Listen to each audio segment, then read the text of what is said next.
Tired of dropping your phone or struggling to prop it up? Meet the PopSockets phone grip with expanding kickstand in black, your new must-have accessory. Don't miss out. Grab yours today. Click the link in the video description to shop now on Amazon. Pensioners trapped in block of flats as they're hit by £295 charge. In the shared living room of a Crosby flat complex, 15 elderly individuals gather, their faces etched with worry and concern. All present are leaseholders at Summerford House, a block managed by the Riverside Group. They've convened today, as they often do now, driven by frustration and a desire for change. "We are unhappy with Riverside's treatment of us," says Marilyn Reed, an 11-year resident of Summerford House. "They are treating us as if we are stupid," she adds, her voice filled with indignation. The group's discontent stems from the fees and charges they claim to be unfairly levied by Riverside, as well as the alleged poor condition of their building. Built in 1988, Summerford House comprises 43 leasehold flats designed for retirement living, with residents leasing their properties for a set period from the freeholder. Previously managed by the Guinness Partnership, the block was transferred to Liverpool-based Housing Association, the Riverside Group, in 2021. Many leaseholders had hoped to spend their twilight years here in peace, but instead find themselves embroiled in a relentless struggle against escalating charges, reports the Liverpool Echo. The primary grievance among Summerford House residents pertains to what they describe as ever-increasing service charges and inflated bills for what they allege is subpar maintenance work on the aging building. In the face of criticism, Riverside has offered an apology to affected leaseholders for any distress caused, but maintains its commitment to keeping the building in top shape, ensuring it is secure and inviting.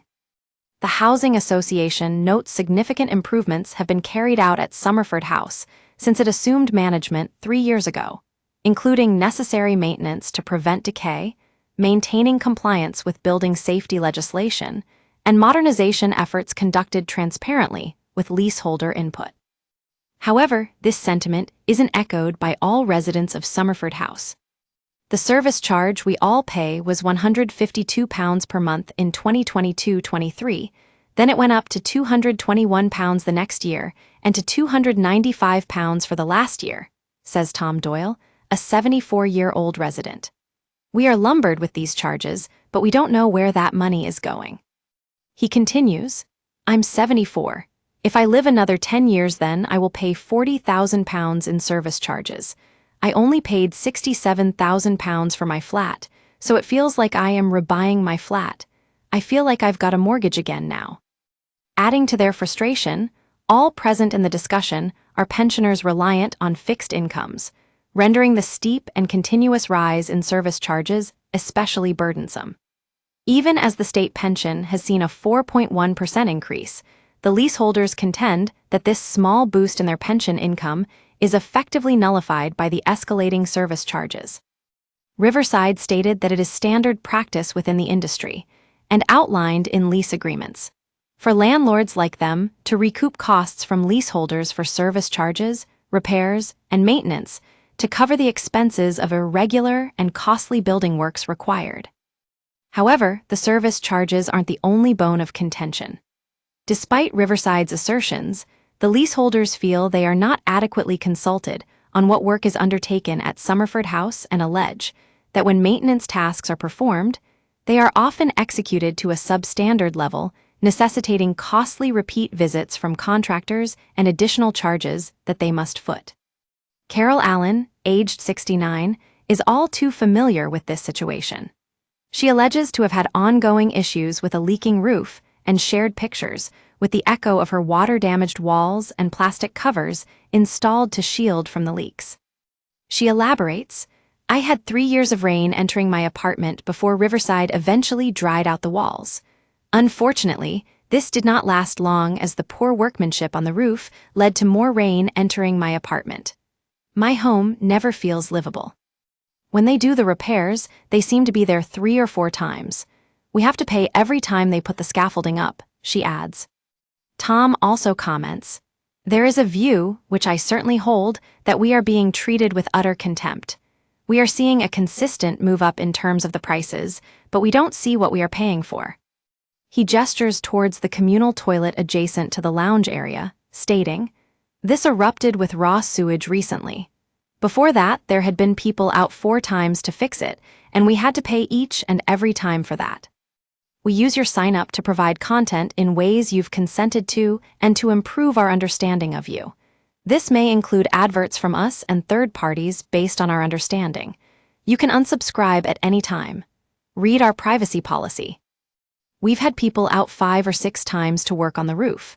We get charged for that and the scaffolding, and then it leaks again. The repairs that are getting carried out are not done to the right standard." Bernie Mack, a 68-year-old resident of Summerford House for the past 5 years, encapsulates the current sentiment among her fellow leaseholders. "There is an awful lot of sadness at Summerford House because of the way we are treated," she explains. "We have all had our homes and mortgages, we've had kids and good jobs, we are not stupid. Then we came here thinking we will settle down with our pension, but it's not like that. The feeling you get here is that we are just fighting all the time. It's just a sad feeling when it should be a happy and comfortable feeling," she adds. "We are trying to make things feel more uplifting, but when all this happens, we just think, why did we come here?" The situation at Summerford House has prompted some of the leaseholders to become active campaigners. Marilyn brandishes a leaflet from the National Leasehold Campaign.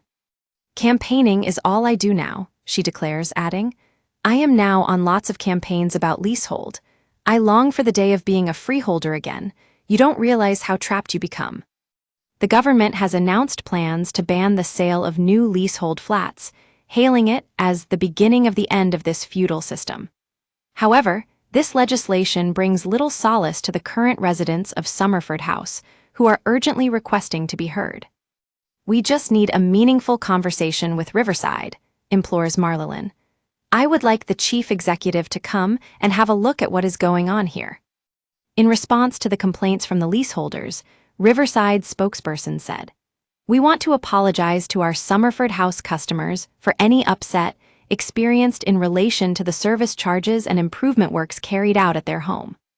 We are committed to our customers and have a duty of care to ensure that the building remains in good order and is safe and comfortable for them to live in.